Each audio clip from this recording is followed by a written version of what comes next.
안녕하세요. 저는 4년차 돌싱입니다. 저는 항상 아빠한테 헌신하며 살아온 엄마를 보고 자랐어요. 자신의 인생은 없이 오직 아빠의 아내로 나쁘게 말하자면 파출부처럼 사는 엄마의 모습이 싫어 나는 커서 절대로 저렇게 살지 말아야지 다짐을 했었습니다. 엄마는 일찍 결혼하고 저희를 낳아서 제대로 된 직장 생활을 하신 적이 없으셨고 경제권을 아빠가 가지고 계시기 때문에 항상 아빠는 집에서 큰 소리치며 사셨고 엄마는 그런 아빠한테 굽히며 사셨어요. 그래서 저는 금전적 여유가 있어야 어디 가서 굽히지 않고 큰 소리치며 살 수 있다고 생각을 했기 때문에 중고등학교 시절 미친 듯이 공부에 전념했습니다. 제가 할 수 있는 거라곤 공부밖에 없었기 때문에 열심히 공부만 했어요. 그런 노력 끝에 저는 명문대에 들어갈 수 있었고 재학 기간 내내 장학금을 받으며 우수한 성적으로 졸업을 했습니다. 졸업 후 저는 대기업에 입사를 했고 엄마는 그런 저를 자랑스러워 하셨습니다. 물론 아빠도 마찬가지였어요. 대학 교수였던 아빠는 밖에서는 누구에게나 친절하고 배려 넘치는 사람이었지만 집에서는 굉장히 권위적이고 여자를 무시하는 경향이 있었어요. 그래서 저는 그런 아빠가 싫었습니다. 그래서 결혼을 하게 된다면 아빠 같은 사람은 절대 만나지 말아야겠다고 생각했어요. 하지만 이런 생각에도 불구하고 저는 남자들한테 쉽게 마음을 열지 못했어요. 아무래도 아빠가 엄마한테 하는 모습들을 보고 자란 게 큰 트라우마로 작용했던 것 같아요. 대부분 남자들은 남성적인 모습과 허세를 부리기 마련인데 저는 그러면 일단 거부감부터 들었습니다. 저 사람도 분명 여자를 무시하고 권위적으로 강압적으로 나를 대할지도 모른다는 생각이 들었거든요. 그러한 이유로 저는 쉽게 이성을 사귀지 못했고 그렇게 저희 20대를 보냈습니다. 시간이 흘러 30 중반이 되고 나서 괜찮은 남자를 만나게 되었어요. 지적이면서도 유머 감각도 뛰어난 남자였습니다. 무엇보다도 말 한마디 한마디에서 친절함과 진정성이 묻어났어요. 그래서 만나면 만날수록 이 사람이 좋아졌고 이런 사람이라면 미래를 함께 할 수 있겠다는 확신이 들었습니다. 그동안 봐왔던 남자들과는 확연히 달랐어요. 항상 제 의견을 존중해 주었고 배려심도 많았어요. 저는 그런 모습에 혹해서 짧은 만남에 급하다면 급하게 결혼을 진행했습니다. 역시 결혼은 현실이었던 걸까요? 결혼을 하고 나니 그 사람의 실체가 드러나기 시작했습니다. 남편은 심각한 마마보이였어요. 저는 그걸 결혼하고 나서야 알게 됐지 뭐예요. 하루는 뜬금없이 이사를 가자더라고요. 이제 막 결혼해서 들어온 신혼집을 빼서 이사를 가자니 이게 말이나 되는 소리예요? 계약 기간도 한참 남았는데 갑자기 이사를 하면 손해가 얼만데 이 사람이 왜 이러나 싶었죠. 남편이 이사를 가자는 이유는 시댁 근처로 가는 게 좋을 것 같아서래요. 뭐 시댁 근처로 이사를 가자고? 갑자기 왜? 우리 여기 들어와 산지 몇 개월도 안 됐어. 처음에 신혼집 구할 때 회사랑도 가깝고 버스랑 전철역도 가까워서 교통도 편리하고 좋다며. 근데 무슨 이사야. 여긴 엄마네랑 멀어서 엄마가 우리 둘 다 일하는데 뭐 좀 챙겨주고 싶어도 오고 가는 게 너무 힘들어서 아무것도 못 해주겠대. 엄마 옆에 살면 반찬도 매번 가져다 주시고 얼마나 편해. 그러니까 어머님 때문에 이사를 가자는 거야. 반찬 안 가져다 주셔도 돼. 내가 해도 되는 거고 요즘 반찬 가게가 얼마나 잘 되어 있는데 어머님도 힘드시게 안 챙겨주셔도 된다고 그래. 나는 엄마가 해주는 집밥 먹고 싶어. 너는 일한다고 늦어서 나도 저녁 먹고 들어오거나 반찬 사온 거로 먹는데 내 입맛에도 안 맞아. 그리고 엄마가 챙겨주신다는데 서운하시게 어떻게 하지 말라고 하냐? 그 일로 남편과 며칠을 싸웠는지 몰라요. 남편은 제가 우리도 독립을 해서 한 가정을 이뤘으면 우리가 알아서 살아야지. 왜 어머님 힘드시게 도움을 받으려고 하냐? 얘기하면 그런가 하면서 수그러들었다가도 어머님이랑 연락만 했다 하면 다시 말이 바뀌더라고요. 그래서 자꾸 어머님 말 한마디의 태도가 확확 변하는 이런 사람이랑 계속 같이 살아야 하나 싶었습니다. 자기야, 지금 이사 가면 손해가 얼만지 알아? 집주인이 안 된다고 하면 그것도 문제고 우리 이사 비용도 그렇고 생각할 게 한두 가지가 아니야. 나도 이사 비용 때문에 엄마한테 얘기해봤는데 엄마가 보태주시겠대. 집주인이 당장 전세금 못 준다고 하면 그 돈 언제 받게 될지도 몰라. 계약 기간이 한참 남았다고 우리가 가고 싶다고 해서 마음대로 갈 수 있는 게 아니라고. 아, 그런 거야. 나는 몰랐네. 머리를 극적이면서 어떻게 하지 하는데 진짜 답답하고 숨이 턱턱 막히더라고요. 사람 좋은 줄만 알았던 모습들이 그냥 바보같이 멍청했던 거였어요. 이사 문제 관련해서는 그렇게 해결되나 싶었는데 남편이 밤에 와서는 딴소리를 하더라고요. 전세금 당장 못 받아도 괜찮을 것 같아. 엄마가 돈 해주시기로 했어. 왜 자꾸 말이 바뀌는 거야. 그렇게까지 해서 꼭 이사를 가야 해? 그리고 전세금 묶여있는 채로 어머님한테 돈 받아서 이사를 해야 되는 거야? 무슨 상관이야. 어차피 엄마가 해준다는데 그냥 우리는 이사하면 되는 거지. 진짜 말이 너무 안 통하고 무조건 대화의 끝은 이사 가자여서 도저히 안 되겠다 싶었어요. 그래서 저는 시댁에 가는 날 시어머니랑 단판을 지어야겠다고 생각했습니다. 시댁에서 점심을 먹고 남편은 잠깐 친구한테 뭐 받으러 갔다 온다고 만나러 나갔고 저는 이때다 싶어 어머님한테 얘기했습니다. 어머니, 저희 그냥 지금 사는 집에서 계속 지낼게요. 저희 출퇴근하기에도 너무 편하고 계약 기간도 많이 남아 있어서 세입자 못 구하면 전세금 언제 돌려받을지도 모르고요. 넌 니들 출퇴근하기 힘든 것만 생각하고 늙은 시임이 힘든 건 생각 안 하니? 그리고 돈은 내가 해준다는데 뭐가 문제야? 어머님도 말이 안 통한다 싶었어요. 왜 남편이 자기 엄마만 만나고 오면 말이 달라지는지 알 것 같았습니다. 그리고 더 웃긴 건 그 다음이었어요. 듣자 하니 넌 이 남편 아침밥도 안 챙겨준다며? 바쁘다고 저녁도 잘 안 준다면서 네가 그럼 집에서 도대체 하는 게 뭐니? 고작 빵 쪼가리에 우유에 뭐 말아먹고 다닌다는데 내가 얼마나 억장이 무너졌는지 아니? 내가 애지중지 귀하게 키운 자식인데 맞벌이 한다는 핑계로 여자가 집안일 팽개치고 사는 모양인데 나는 그런 꼴 절대 못 본다 그리니 앞으로는 아침밥은 꼭 챙겨 먹여라. 아니 바쁜 아침에 빵이랑 시리얼이라도 챙겨주는 게 뭐가 문제예요? 그리고 집안일은 저 혼자만 해야 되는 건가요? 저도 똑같이 밖에서 일하고 돈 버는데 왜 제가 남편 아침 밥상을 차려야 되냐고요. 한참 어머님이랑 얘기 중이었는데 마침 남편이 들어왔어요. 그리고는 눈치도 없이 끼어들더니 한다는 소리가 맞아 엄마 나는 진짜 집밥 체질이라 빵 같은 거는 먹기가 싫더라고. 자기야 내일부터는 이제 아침밥 해줄 거지? 엄마 앞에서 얼른 약속해. 이거 봐라. 한국 사람이면 밥을 먹어야지. 그깟 빵조가리로 힘이 나서 일이나 제대로 하겠니? 아침에 조금만 일찍 일어나서 부지런 떨면 될걸. 뭐가 그리 바쁘다고 남편 밥도 안 먹이고 맨날 반찬은 사다 먹고 이게 말이 되니? 정말 두 사람 대화를 듣고 있자니 어이가 없어서 말문이 막혔습니다. 네가 아침마다 갓 지은 뜨끈한 밥에 찌개랑 반찬에서 차려줄 자신 있으면 거기서 쭉 살고 그런 거 아니면 당장 이사 와. 어머님은 말도 안 되는 요구를 하시고는 방으로 들어가셨어요. 그날 밤 집에 돌아온 저는 밤새 잠이 안 와 뒤척였습니다. 그런데 눈치 없는 남편놈은 아주 코를 골면서 잘만 자더라고요. 결국 우리 부부는 전세금은 세입자가 구해지는 대로 돌려받기로 하고 이사를 했습니다. 그리고 그 순간부터 지옥 같은 생활이 시작됐습니다.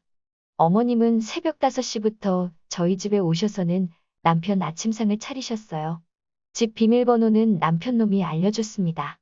어머님이 새벽같이 오실 때마다 남편은 어른이 일하시는데 너는 잠만 잘 거냐고 절 깨우기 일쑤였습니다 하는 수 없이 몇 번은 나가서 거들었지만 도저히 안 되겠더라고요. 한 번은 화가 치밀어서 남편한테 소리를 질렀습니다. 그럼 당신이 나가서 도와드려. 당신 때문에 어머님이 오시는 거지. 챙겨주시려고 오시는 거야? 제 말에 글쎄 남편이 쪼르르 어머님한테 달려가서 뭐라고 했는지 아세요? 엄마 집사람이 나 때문에 엄마가 오는 거니까 나보고 나가서 도울에 자기는 아침밥 먹지도 않는데 왜 자기가 나가냐고. 와 저는 그제야 제가 바보 같은 마마보이랑 결혼을 했다는 걸 뼈저리게 느꼈습니다. 그 말에 시어머니는 오발대발 하셔서는 침실 문을 벌컥 열고 들어오셨어요. 야, 내가 언제 너더러 나와 도우랬니? 니들 아침 차려주느라 새벽같이 와서 이 고생을 하는데 시엠이 고생하는 거 보고 도와줄 생각은 못할 망정 남편 시켜 먹으려고 해. 어디서 배워먹은 버르장머리니?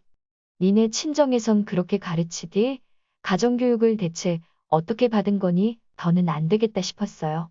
그놈의 아침밥이 뭐라고 새벽부터 찾아와서는 가정교육 얘기하며 친정까지 들먹이며 이 난리인지. 한평생을 아빠를 위해 헌신하는 엄마가 지긋지긋해서 일을 갈았는데 이러다간 제가 그 꼴이 나겠더라고요. 어머니 죄송한데 아침밥 하러 오시는 거 이제 그만하시면 안 돼요? 힘들게 오시지 마시고 반찬 주시면 아침은 저희가 해 먹을게요. 아침잠을 설쳤더니 일하는데도 지장이 생기고 어머님도 힘드시잖아요. 그랬더니 어머님은 그 새벽에 집이 떠나가라 신세한탄을 하시더라고요.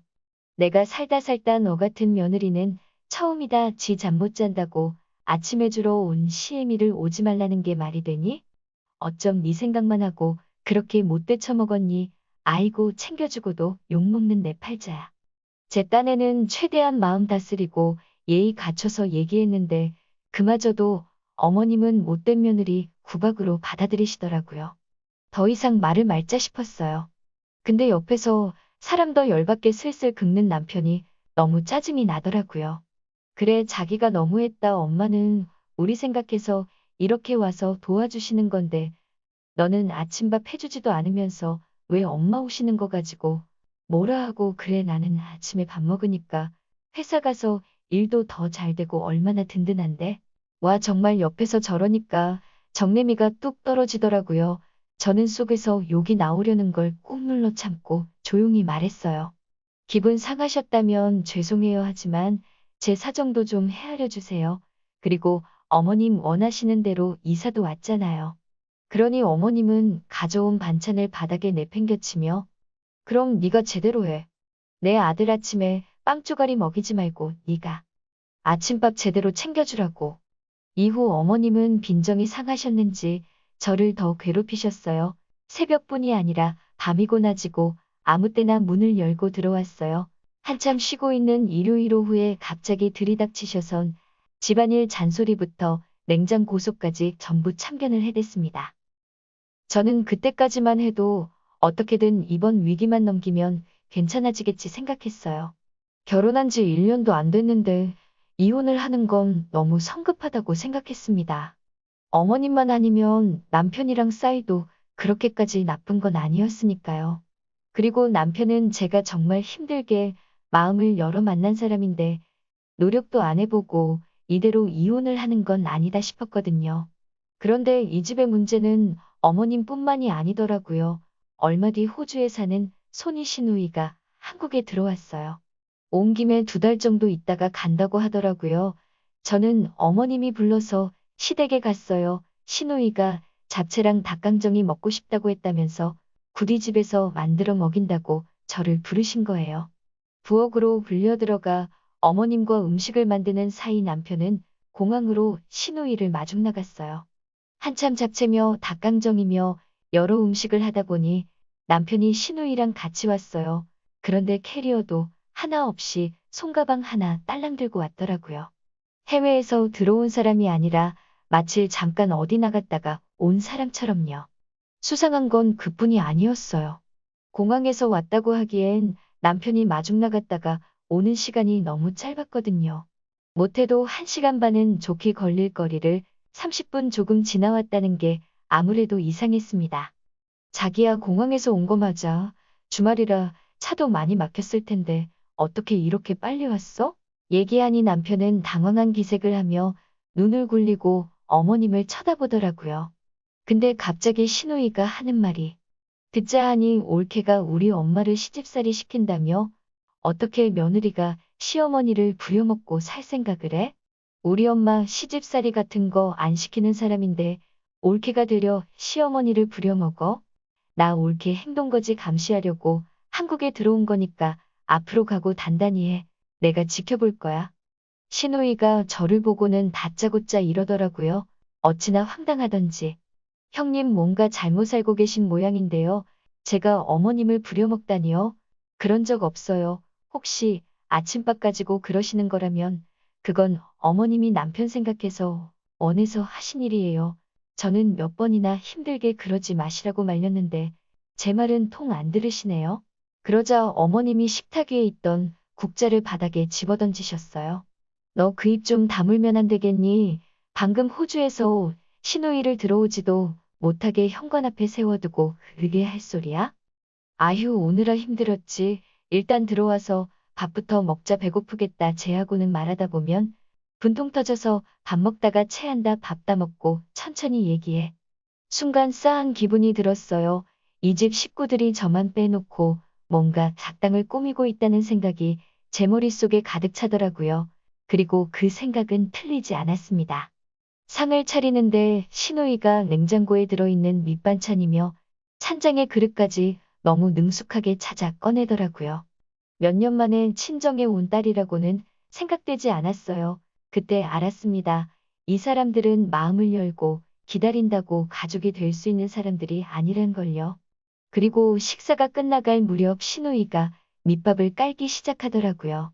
엄마 호주 부동산에 투자 안 할래? 브리즈번에 대규모 주택단지가 들어서는데 거기가 요즘 난리도 아니야. 중국인들이 돈다발 들고 찾아와서 줄을 선다니까. 다행히 우리 그이가 그쪽에 아는 사람이 있어서 좋은 걸로 하나 떼어준다 그랬어. 들어보니 너네 전세집 내놨다며? 그 보증금 받으면 투자해보면 어때? 이거였어요. 시누이가 한국에 온 건 손 놓고 있다가 눈 뜨고 코 베일 판이었습니다. 어머 형님 그 보증금은 엄연히 오빠랑 제 건데 그걸 왜 맘대로 투자를 하라 마라 하세요? 그리고 호주 부동산 꺾인 지가 언젠데 투자 얘기는 그만하시고 한국에서 재밌게 놀다 가세요. 오랜만에 어머님이랑 맛있는 거 먹고 여행도 좀 다니시고요. 옳게 말이 좀 그렇다. 엄연히 그 집은 우리 엄마가 해준 집안이야. 왜 올케가 난리야? 아무리 사람이 염치가 없어도 그 돈이 올케 거라 그러는 건 조만이지. 그리고 놀다 가라니? 내가 애야. 어디서 배워먹은 말버릇이야? 엄마 얘가 평소에도 엄마한테 이래? 말해 뭐하니? 내가 아주 쟤 때문에 늙는다. 늙어 이래서 집안의 여자를 잘 들여야 된다고 그러는 거지. 내가 이 나이 먹고 며느리 시집살이 하게 될 줄 누가 알았겠니? 누가 보면 아주 지가 시엠이고 내가 며느리야. 아주 모녀가 쌍으로 저를 몰아세우더라고요. 여기서 밀리면 정말 끝일 것 같았어요. 오늘은 무슨 일이 있어도 결판을 내야겠다 싶었습니다. 근데 남편 놈은 슬그머니 눈치 보며 자리를 피하지 뭐예요.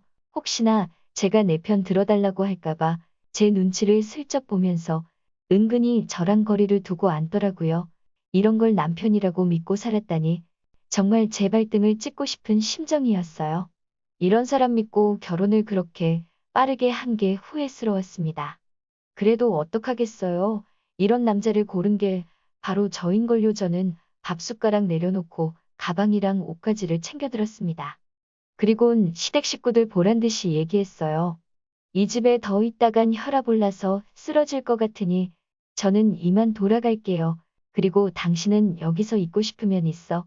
오랜만에 만난 누나랑 그렇게 좋아하는 어머님 음식 실컷 먹으면서 있으면 되겠네. 그렇게 시댁집 문을 나서는데 뒤에서 펄펄 뛰며 제 욕을 하더라고요. 그러거나 말거나 저는 뒤도 안 돌아보고 나왔습니다. 나와서 바로 이혼 전문 변호사부터 찾아갔어요.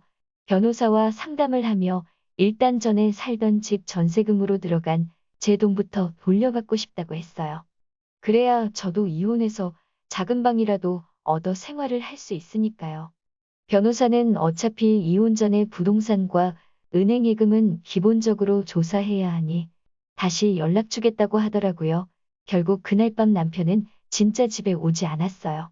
안 봐도 뻔하죠. 시어머니랑 시누이가 못 가게 했을 거예요. 남편은 월요일 퇴근 후에야 집으로 왔습니다. 제 눈치를 살피며 서재에서 자더라고요. 그런데 얼마 뒤 엄청난 걸 발견했어요. 저는 변호사의 전화를 받고 회사에 반차를 내곤 변호사 사무실로 달려갔습니다. 저희가 알아봤는데 지금 사시는 집 강통전세예요. 이 집 지난달에 경매로 넘어갔는데 모르셨어요? 저는 너무 놀라 말문이 막혔어요. 계약이며 모든 걸 어머님이 했기 때문에 전혀 몰랐거든요. 전혀 몰랐어요. 집주인이 어머님 친구분이라는 말만 들었거든요.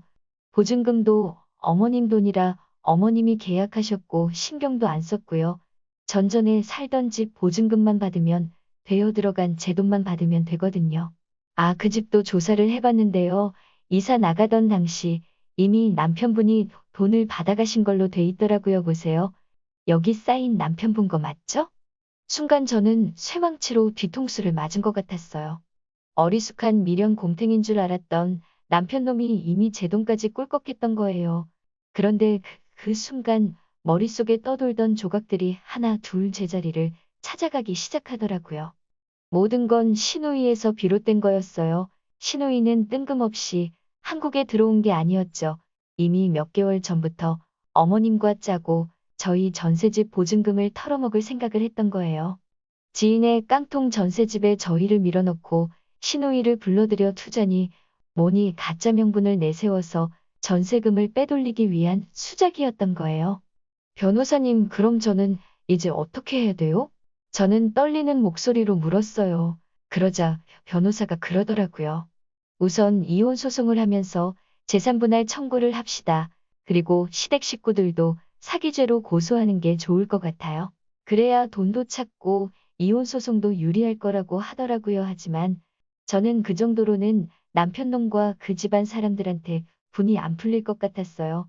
그래서 이 쓰레가 같은 것들 제대로 엿먹이자 결심했습니다. 어머님이 가장 소중하게 생각하는 걸 부숴버리자고요. 변호사와 소송 관련 상담을 하고 있는데 마침 시누이한테 전화가 오더라고요. 전화를 받았습니다. 만나자고 하더라고요. 전처럼 저를 잡아먹으려는 목소리가 아니라 저 자세로 나오더라고요. 올케가 이러니까 꼭 내가 동생 부부 사이 갈라놓은 것 같잖아. 나 그럴 생각 없어. 그냥 다 같이 잘 지내자는 뜻이었는데 올케가 오해했나 보다. 우리 오해는 풀고 잘 지내보자. 응? 제가 이혼한다고 그럴까봐 미리 선수치는 것 같았어요. 하지만 지금 당장 달콤한 말로 살살거린다고 유야무야 넘어갈 죄가 아니죠. 지피지기면 백전백승이라고 일단 시누이 얘기부터 듣고 작전을 짜기로 했습니다. 그래서 약속을 잡았죠. 만나기로 한 카페에 가보니 시누이가 먼저 나와 있었어요. 세상 변했다고들 해도 이혼은 안 하는 게 최고지. 사람 만나는 게 쉬운 게 아니잖아. 나도 결혼해서 살아보니까 별일들이 다 있더라. 이게 다 가족이 돼가는 과정이야. 시간 지나고 보면 이런 것들 다 별거 아니더라고. 그러니까 올케도 마음 풀고 우리 앞으로 잘 지내보자. 우리 가족이잖아. 가족 좋다는 게 뭐겠어. 휴가 때 호주에도 놀러 오고 그래서 말인데. 전에 말했던 투자 말이야. 진짜 다신 없을 좋은 기회거든. 전세 보증금에 올케 돈도 들어갔다는 거 오늘에서야 알았어. 알았으면 내가 그랬겠어. 그러니까 이참에 올케도 남 믿고 한번 투자해봐. 올케도 남들한테 떵떵거리고 살아봐야지. 언제까지 남 밑에서 일만 할 거야. 입에 침도 안 바르고 거짓말을 하더라고요. 진짜 얼굴색 하나 안 변하고 거짓말을 하는데 그 가증스러운 얼굴에 물을 쏟고 싶었지만 꼭 참았어요. 시누이한테는 생각해 보겠다고 하고 자리에서 일어났어요. 그날 밤 퇴근한 남편은 진우나랑 통화를 했는지 저한테 살살거리며 제 비위를 맞춰주려고 하더라고요. 그래, 이렇게 방심하게 하고 엿먹이면 더 큰 충격받을 것 같아서 받아주는 척 했습니다. 그리고 일주일 뒤 시누이가 갑자기 호주로 돌아간다고 하더라고요. 그래서 온 식구가 공항으로 배웅을 나가기로 했습니다. 저도 회사에 연차를 내고 공항에 함께 갔어요. 눈물의 이별식까지 하면서 가려고 하는 시누이는 잠시 후 공항 경찰손에 이끌려 출국장을 되돌아 나왔어요. 어머님은 깜짝 놀라 이게 무슨 일이냐며 뒷목을 잡고 주저앉으셨습니다. 아니, 이게 무슨 일이야. 내 딸이 뭘 잘못했다고 끌고 가 하며 일어나 공항경찰한테 달려들어 차라리 자기를 끌고 가라고 생떼를 쓰셨어요. 남편은 어리둥절한 표정으로 이러지도 저러지도 못하고 서 있었어요. 어머니 뭘 잘못했는지 모르세요. 형님 지금 사기죄로 고소당해서 출국금지 당한 거예요. 어머님 저 몰래 전세보증금 빼서 형님 주셨죠. 형님 아주 집안 어른들이며 지인들한테 호주 부동산 투자 명목으로 돈 엄청 땡겼더라고요. 근데 그거 아세요? 형님 부부 호주에서 교민들 상대로 사기치고 등 처먹다 걸려서 한국으로 하부금 구하러 들어온 거. 그래서 제가 사기죄로 고소장 넣고 경찰에 신고했어요. 어떻게 자기 엄마까지 속여가며 사기칠 생각을 할 수가 있나 몰라. 이래서 가정교육이 중요한가 봐요. 그쵸, 어머니? 저는 어쩔 줄 몰라 하는 시댁 가족들을 비웃으며 친정으로 왔습니다. 그날 이후 시댁은 아주 풍비박산이 났어요. 제가 시댁 친척들이며 지인들한테 연락해서 시누이 사기 행각을 알렸거든요. 어머님의 아픈 손가락인 큰딸이 범죄자가 되게 생기니 어머님이 남편이랑 저희 친정까지 찾아왔더라고요. 무릎 꿇고 두 손 싹싹 빌며 고소를 취하해달라고 부탁하는데 저는 당연히 거절했죠. 미쳤어요? 누구 좋으라고 취하를 해주겠어요? 그리고 제가 취하한다고 한들 그 많은 사람이 사기를 당했는데 그 사람들은 가만히 있겠어요? 제가 거절을 하자 어머님은 표정을 싹 바꾸더니 제 머리채를 잡으며 저한테 욕을 퍼부으시더라고요. 그 모습을 본 저희 엄마가 물컵에 있던 물을 뿌리고 배추 절이는 굵은 소금 한 포를 가지고 와서 시어머니한테 뿌렸어요. 소금 뿌리면서 정신 차려 이 미친 늙은 여자야. 어디 감히 남의 귀한 딸한테 욕짓거리야. 딸이랑 같이 감옥 가기 싫으면 당장 우리 집에서 나가. 네 놈도 마찬가지야. 이 덜 떨어진 마마보이 자식 집 마누라 하나 못 지키고 그저 지 엄마 말에 이리저리 끌려다니는 게 무슨 남자라고 당장 나가. 결국 모자는 씩씩거리며 저희 집에서 쫓겨났고 그 후로는 찾아오지도 않았어요. 그 후로 저는 거의 1년을 가까이 법원에 들락거렸습니다. 그래도 어쩌겠어요. 제가 사람 보는 눈이 없어 결혼하고 생긴 일이니 제가 정리를 해야죠. 그렇게 한참 지나 드디어 모든 재판이 끝이 났고 저는 승소했습니다. 제가 냈던 보증금은 물론 위자료까지 받아냈어요. 그리고 형님은 현재 형무소에 수감 중이에요. 어머님은 느즈막에 징역 사는 딸내미 수발까지 들게 되었네요. 남편 놈은 엄마 때문에 자기 인생 망쳤다고 법원에서 생난이를 치고 난동을 부리다가 구류 5일에 유치명령 5일을 받고 구치소에 있어요. 남편 놈은 엄마랑 연 끊고 살겠다고 자기가 잘못했다고 용서해달라고 비는데 무시해버렸습니다. 이제 저는 온전히 자유의 몸이 되었습니다. 물론 이혼녀라고 하면 주변 시선이 조금씩 달라지는 게 느껴지기는 하지만 저는 이혼하길 잘했다고 생각해요. 잘못된 길로 들어섰다면 끝까지 가볼 게 아니라 돌아 나오는 게 방법이라고 생각합니다. 저의 짧았던 결혼 생활은 제 인생에서 가장 뼈아픈 기억으로 남을 것 같아요. 하지만 저는 이 경험을 발판 삼아 더 단단한 사람이 되도록 멋진 사람으로 살아갈 생각입니다. 제 얘기 들어주셔서 감사해요. 오늘의 사연 여기까지입니다. 오늘도 들어주셔서 감사해요.